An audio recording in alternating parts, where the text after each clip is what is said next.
All right. Okay, got 1 minute. Perfect timing.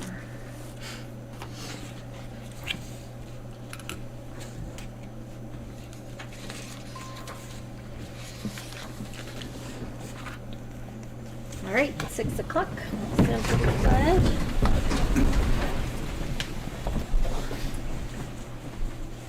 The pledge allegiance To the flag of the United States of America and to the republic for which it stands, one nation, under God, indivisible, with liberty and justice for all. Justice for all. Justice for all. All right, just a reminder to silence your cell phones. We'll start with roll call. Mayor Sherman. Here. Councilor Basil. Here. Councilor Guerrero. Here. Councilor Lundstrom. Here. Councilor Scalise. Here. Councilor Spradlin. Here. Councilor Tyree. Here. Very good, everybody's here. Approval of the agenda. Does anybody have any revisions for the agenda tonight? If not, I'd look for a motion to approve. Anybody? I move we approve the agenda as presented. Second. Any discussion? Roll call vote. Councilor Lundstrom. Yes. Councilor Basil. Yes. Councilor Scalise. Yes. Councilor Tyree. Yes. Councilor Guerrero. Yes. Councilor Spradlin. Yes. Mayor Sherman. Yes. All right, that motion passes.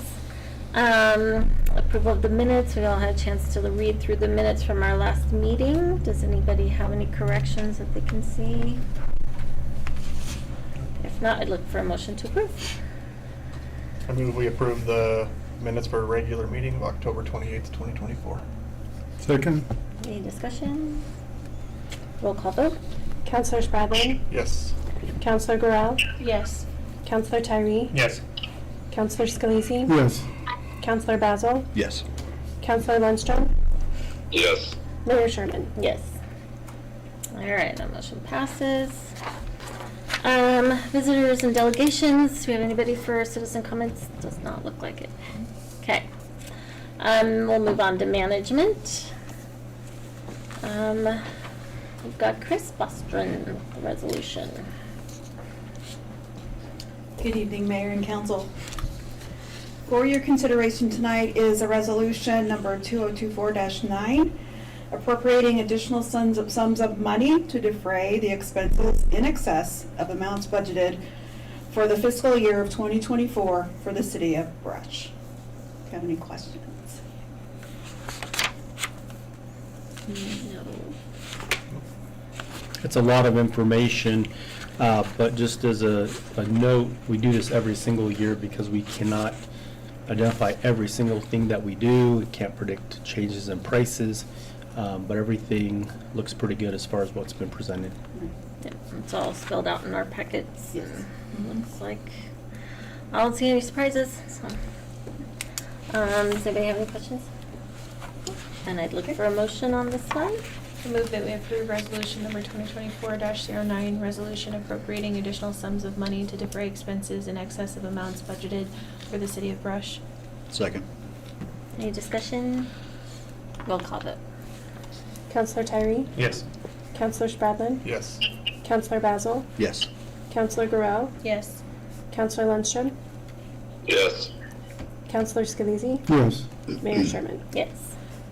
That motion passes. Thank you, Chris. All right, next we have another resolution, and Tyler will present this one.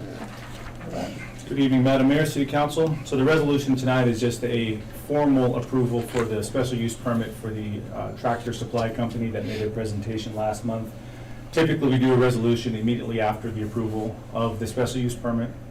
There was no meeting 2 weeks ago, so it's coming before council tonight. So this, again, is just the formal execution of it. Looks good. I'll look for a motion on this resolution. I move we approve resolution number 2024-10, resolution containing findings of fact, conclusions, and order granting the application of Atwater Brush Colorado LLC for a special use permit subject to certain conditions. Second. Any discussion? Roll call vote. Counselor Scalisi, Yes. Counselor Garrell, Yes. Counselor Tyree, Yes. Counselor Basil, Yes. Counselor Spradlin, Yes. Counselor Lundstrom, Yes. Mayor Sherman. Yes. All right, thank you, Tyler. Motion passes. We'll move on to finance. I move we approve disbursements and payroll for October 29th, 2024 through November 11th, 2024, totaling $1,030,366.76. Second.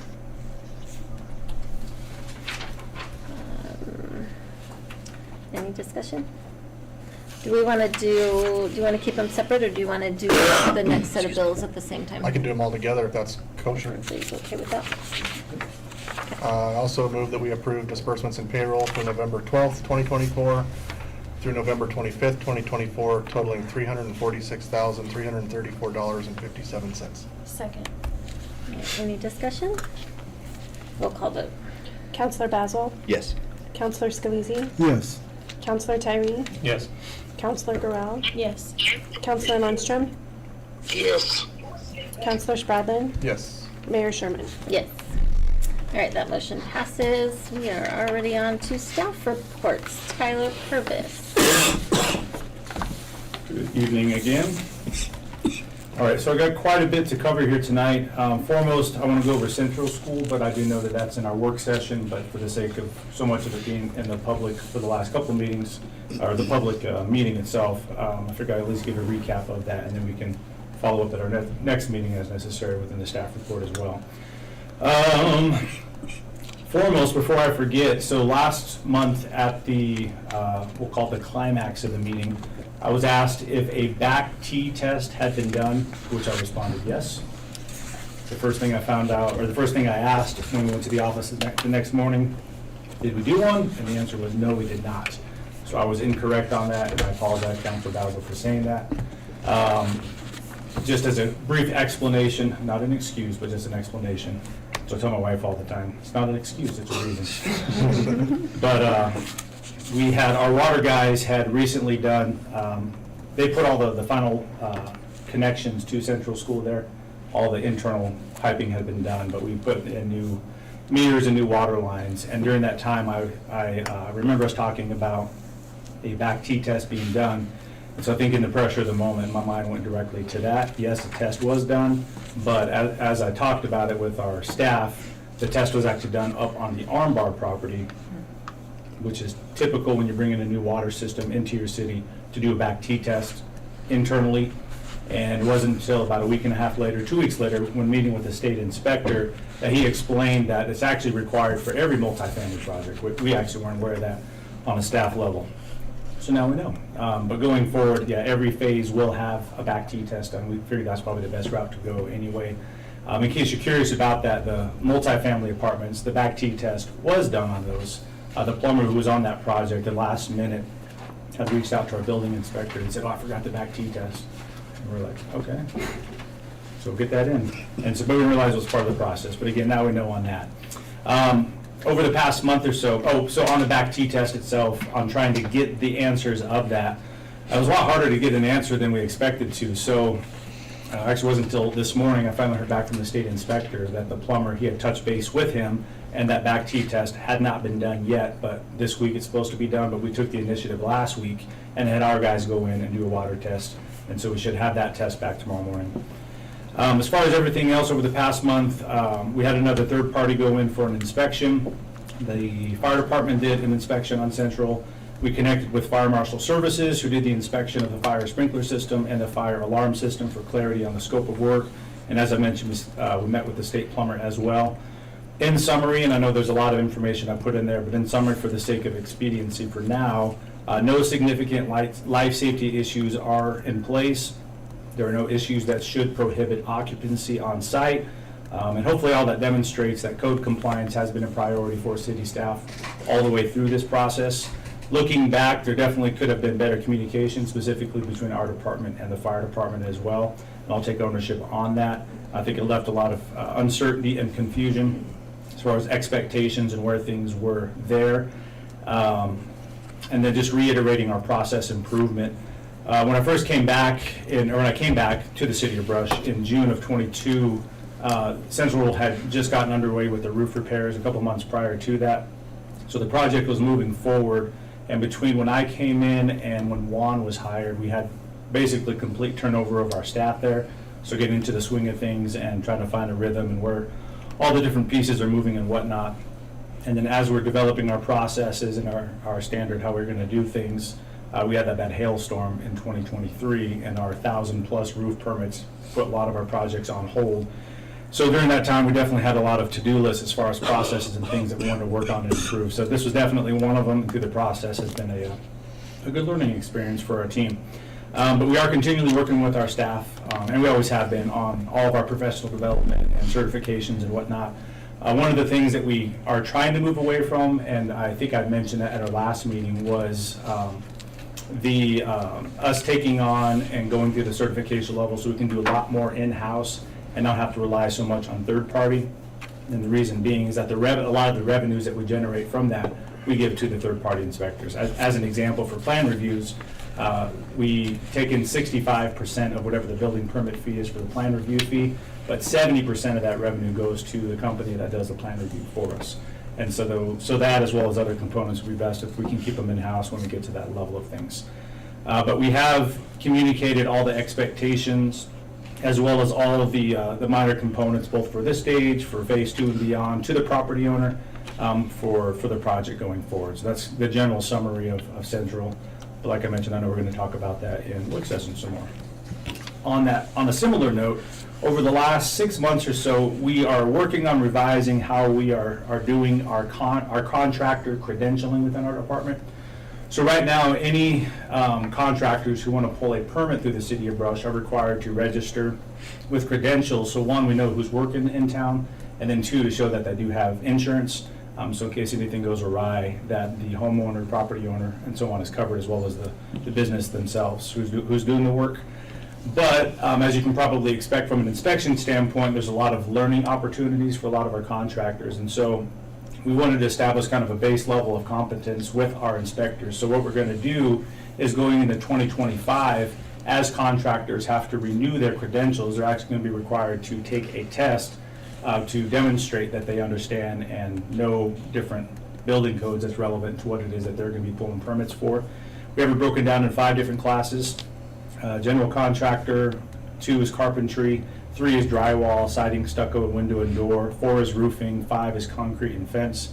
Tried to identify and kind of couple up contractors that are somewhat similar. We know that not everybody's going to be pulling permits for all those things, but just so there's a general awareness and some general complementary elements of that. And so the ICC right now, they currently have credentialing that contractors can do. You get your Class A license, and it goes down the list. You might have heard of those before. So contractors that do have those in place and already have that credential, they can just submit that to the city, and that'll be sufficient for us for they don't have to take the test. But anybody else, Juan has been working hard on putting together a test, and each one of them will have different lengths, because the general contractor would be the most extensive, so that'll have the most questions, and then it goes down from there. But a study guide will be available as well for contractors. But we've been communicating that last month, this month, and we'll continue to do it next month as well.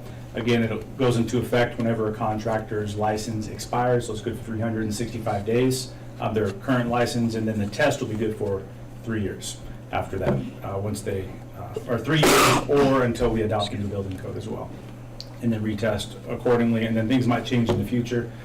Through this process, we weren't aware of it, but not City Council, Fort Morgan Building Department, they actually are talking about doing something similar as well. It initially talked about 2025, and they had an open meeting with all the contractors about requiring ICC testing from all the contractors, which is a little bit beefier than this, but they were hesitant in a lot of different areas, and they found out that we were working on this, so now they're wanting to see how this rolls out for us, because it takes into consideration a lot of the smaller contractors who don't really need ICC certification.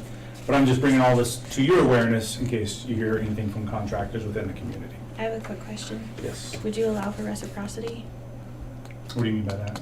So reciprocity in licensing means if you hold a license in one jurisdiction or at a state level, that you can get a license in another jurisdiction or state level if the two are like. So as an example, a contractor's license in the state of Utah can accept reciprocity out of the state of Arizona. And you can do that at the local level as well. So if there's another jurisdiction within the state that's already doing this, and they can provide their license, would you allow for reciprocity? We've kind of talked about that a little bit. I just wasn't aware of that word and how that worked in that context. We've talked about that a little bit. Right now, based on the research that we've done in other communities, the requirements that are there are typically tied directly to that ICC certification, and so that in itself is sufficient for us to do that. If another community, such as Fort Morgan, let's say, and they started adopting something similar, would we accept it here and vice versa? Maybe. It kind of depends on the process that they take. Just something to consider as you're continuing to build your processes and Sure. whatnot. Yeah, appreciate that. It sounded like what you just said, though, is if they actually hold a license, ICC license, you mean? or like, since you're not doing plumbing and electrical, obviously, Correct. that you really don't require the test. So if like somebody comes and they actually hold like an ICC license already, probably wouldn't matter Yeah, what exactly. state that it's, or jurisdiction it's from. Yeah, that's correct. And then other ones, of course, we're not going to provide texting. Right, I'm Not gonna talking provide about that. more like the local level contractor, as you're stating, that doesn't Sure. hold a state level certification. But if, let's say they're a contractor that's already been through the local level testing process in a neighboring jurisdiction, then they can say, hey, I've already done this, and so therefore implies the reciprocity. Yeah, and we'll look into that as they come up. If they come up, I know a lot of our local guys do regional work. Mhm. I'm not aware of any other places that do this. That could be, Logan County or in Adams County or something like that. That's not ICC based, solely for the licensing there. I just love the growth of it, right? Sure. Because we talked about this and protecting citizens and making sure that people are certified and licensed before they just go work on someone's property. So I think it's all great.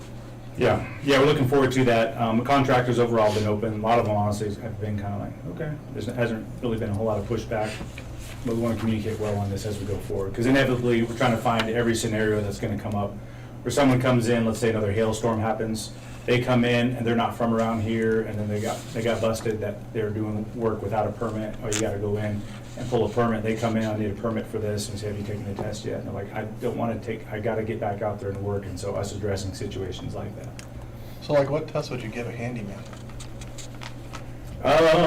Probably, well, I guess it depends. So some of our Permits question pulling, right? back on them will be, what kind of work or what kind of permits are you going to be pulling?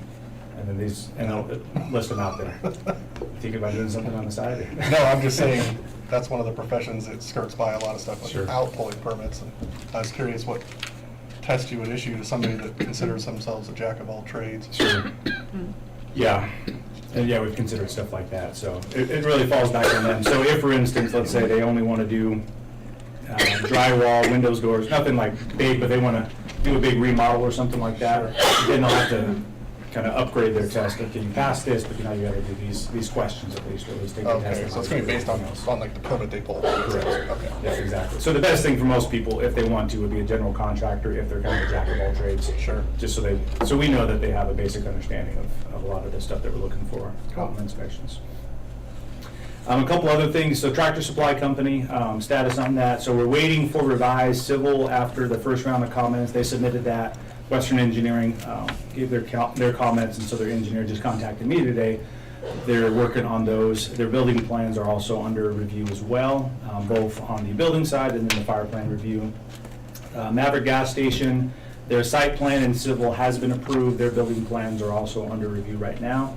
We're actually expecting those back hopefully this week, so we can get word back to them.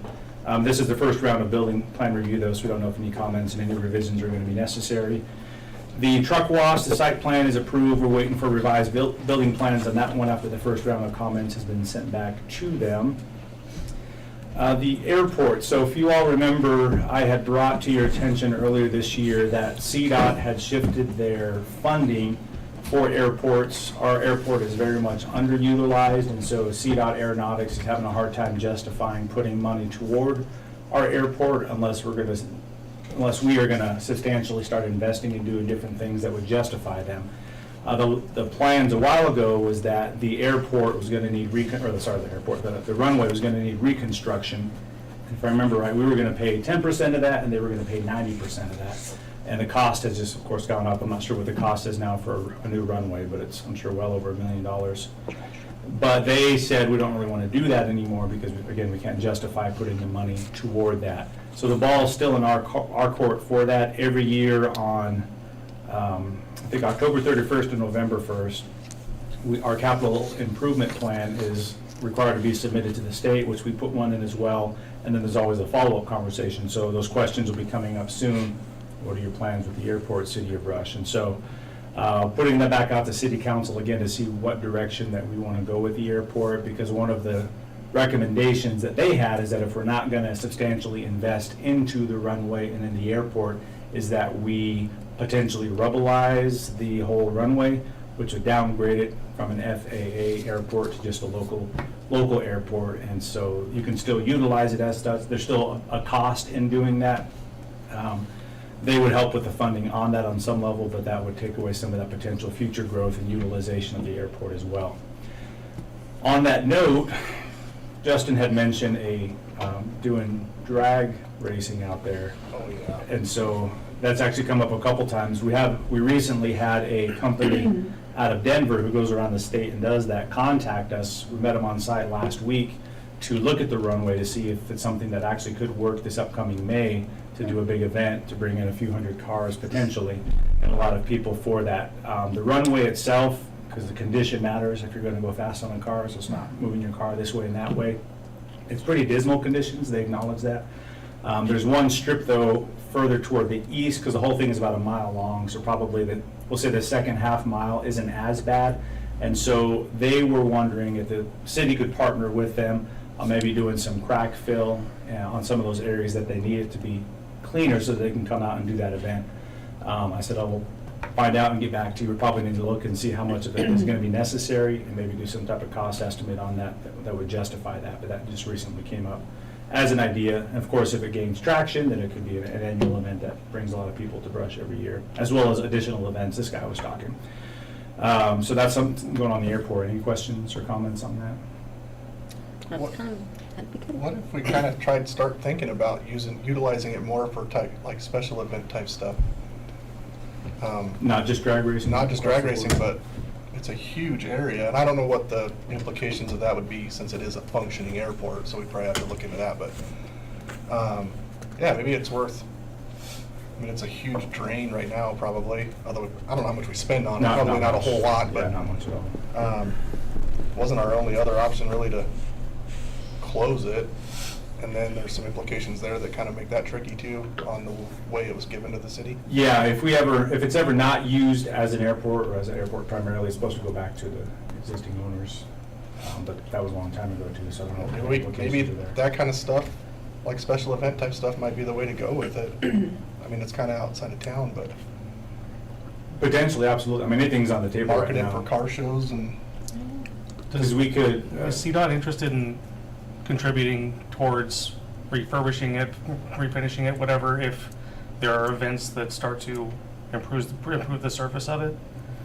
Like, what does CDOT need to start putting funding towards the surface? I guess it's hard to specifically specify, because right now, we have our airport layout plan that we adopted like 10 years ago that showed a master plan, this is what we want to do, but it's lacked the investment from the city since then, and just because it costs a lot of money and a lot of other priorities in town. We're competing for money with all the different projects and things that need to get done, so the airport has just not been a high priority, and in some sense justifiably so. And so theoretically, if we strategically said, okay, these are the incremental steps that we want to take in moving that direction and got some buy-in from CDOT, that would mean us committing to that on a city standpoint over the course of probably many years. We do have people that contact me on a fairly regular basis, and by regular I would say at least once a month, people who are looking for hangar space for an airplane. Just because they're looking for hangar space doesn't necessarily mean that they're going to utilize flying a lot. Our hangar currently is open.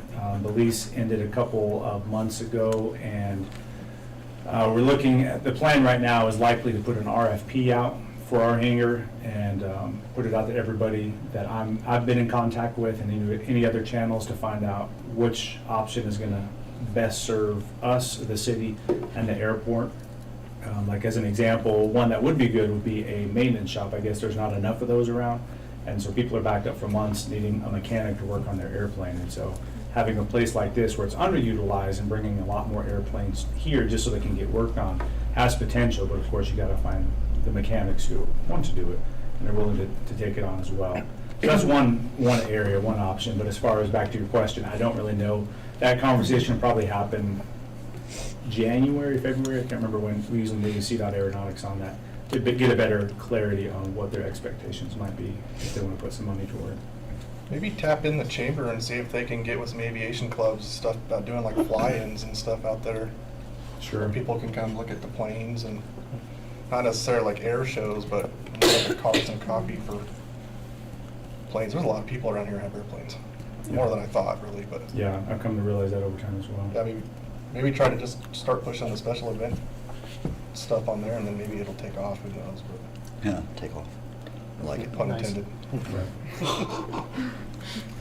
So Tyler, do we have a number of how many planes fly in and out? Local people that own planes, do they utilize the airport very much? Somewhat. So local. So right now, aside from our hangar, there's one hangar that certainly that utilizes the airport. There's a second one that has an airplane in it. They might occasionally use it, but the rest of them are very infrequent. We put up a camera year before last to try to start getting a count out there. The camera died on us for some reason, so we didn't get all the way through the year. But based on those numbers, I think I would estimate 60 flights and takeoffs every year, which is not a lot. So you had said, CDOT said we could downgrade the runway, still use it as a runway. Could we downgrade half of it and the other half that's still in good condition? Or you have to do the whole thing? Yeah, correct. Out of curiosity, because I don't really know how it works, are there companies out there that would like be willing to lease and manage and run it and do things like airplane mechanics and is that an option to look into? As to It partner could with be. somebody that can just literally take it over and use it as a way to make a little bit of money off, kind of like leasing the golf course restaurant type thing. Maybe that's an option to where you can share the cost of some of that maintenance. Yeah, that's fair. Actually, I like that idea. And the big thing about that is the number of guys that are looking for space that can't find space. Someone who's in that all the time, in that arena all the time, who knows people make those kinds of connections. That could actually Yeah. be very advantageous. Because it's probably a lot harder to open like a semi-private airport with all the restrictions on, air rights and that kind of stuff. So maybe it's something that would be beneficial for somebody who doesn't want to start from brand new. Yeah, I'd be curious to know what the business plan on that looks like, so they make revenue, and so it's Yeah. still affordable for everybody else. But yeah, I mean, if anything, at least it's keeping our airport up, and then whatever revenue we can get off of it would be great, but this might be worth something looking into, just Sure. almost lease it to a private company. okay. I know they do that out at Centennial, so I can get with you after that if you want. Okay, very good. Thank you for those thoughts. School district, so quick update on that one. So the 5-year conversation we've been having about South Road and site plan and all that, we made pretty good leaps and bounds and progress on that. Working with Marcia, went to the school district a few months ago during a special meeting and walked them through one of the exercises that we were trying to get done a while ago, which was a matrix on evaluating all these different options based on different factors going forward. So went through that exercise, and through that, Marcia's been working with an engineer on looking at those as well as the holistic picture of the secondary campus, the school district, for future plans and changes and so on that they want to make. And so last week, a new site plan was submitted to the city, which is something we've been asking for quite a while.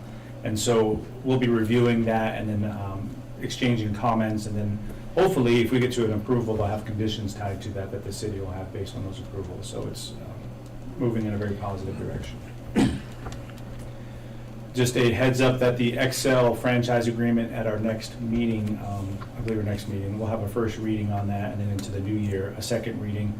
That franchise agreement expires in December, but we'll have an extension just to fill in that little gap before we renew that. But just a heads up that that's coming your way. The local capacity grant that we received a while ago, we recently joined Rocky Mountain E-Purchasing, or BidNet, for procurement for bids and RFPs to get more exposure on the different projects that we have. So this was our first try in submitting a project to that. So we put that out, and we had 6 respondents for the RFQ, and so I'll be going over those hopefully this week, and then in, if not December, beginning of January, that'll come before council for approval on selecting a consultant to help us plan out what housing and other components could look like on that property adjacent to the golf course, and then partnering with Farmers State Bank along Mill Street and Hospital Road there with their property for some future long-term planning. And then lastly, we received an email this past week from CDOT for the Revitalizing Main Street grant. McCall and I have been working together on this festoon lighting, so overhead lighting across the 200 block of Clayton Street. Some of you are aware of that project. So we got a preliminary notice of award of that project, which is exciting. So waiting for the final information, but that should get underway this spring and be done by June is our hope. So that'll really fancy up downtown even more, hopefully attract more people and investment into the downtown area. That's my long staff update on things. Cool. Thank you. Good. Thank you, Tyler. We don't have Brandon. Tad's not here, but Ray is. You want to give a report for fire? Evening, Mayor and Council. Quick update. So if you drove by the fire station today, you saw the scaffolding set up. So there'll be stucco in the building. So it will match the apparatus base. It'll be white on top, red on the bottom. They're going to do some stuccoing on the bell tower as well to get rid of that old dilapidated wood out of there. So once that's done, the outside is pretty well finalized. So then we'll concentrate on the inside. Second thing is we'll have elections in 2 weeks for chief and assistant chief. Other than that, any questions? Ray, on the bell tower where that wood's at, isn't that one of the places years ago thought there was like a water leak or something up in there? Is that sealed up pretty good now? Yeah, we haven't had any Water? the only place we have a leak is in the meeting room, where we've never had a leak until they put the new roof on. That happened at my house too. Can you still buy bricks? Yes. You can. Website? Is that where you get them, or? can talk From the to you guys? website, or you can get a form from us and Okay. turn it into us. Yeah. Perfect. Any other questions? No, since Ray's up there, I'll just mention, I was gonna mention this later, but Ray's here, so. But the rural board, Ted Anderson, Fire Chief Anderson, he let me know that the rural board, they're looking at the 3 items that we approved in the budget. We approved them, not knowing yet if the fire district was gonna contribute to those. And it's the generator that they would like to contribute towards, and the concrete skirting around the fire training center. And then Tad said they could hold off on the Cascade filler. Is that the right word? The Yeah. portable unit? Fill station, yeah. And he said that's fine. He goes on his end. And then also he called in and let us know that the rural board received a grant for some extrication equipment. And the rural board asked that the city would partner with them on 50% of the grant match required. And that's gonna come out to $14,000-ish. And he's gonna double check that and get with Chris just to make sure, or have their accounting folks get with you whether you want it, our part billed this year or next year. So we don't have to supplement again, because we're out of time. So that was some really good news, and because they came back through TAD and said that they're going to contribute, don't have anything in writing yet or anything like that, but that was really good, because Loranda and I were going to try and get a quick meeting with the board just to see what next year looks like, but now we can wait till the first quarter of this upcoming year since we got that information. So really good news on that. And just to touch on that generator, so one of the solar panel companies purchased a drone for the fire department.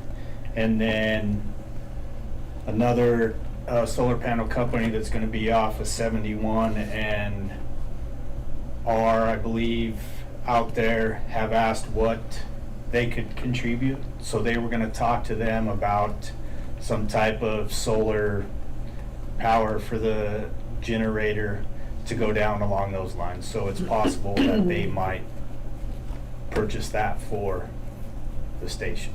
Very cool. So we're waiting on what they can and can't do. Very good. Thank you, Ray.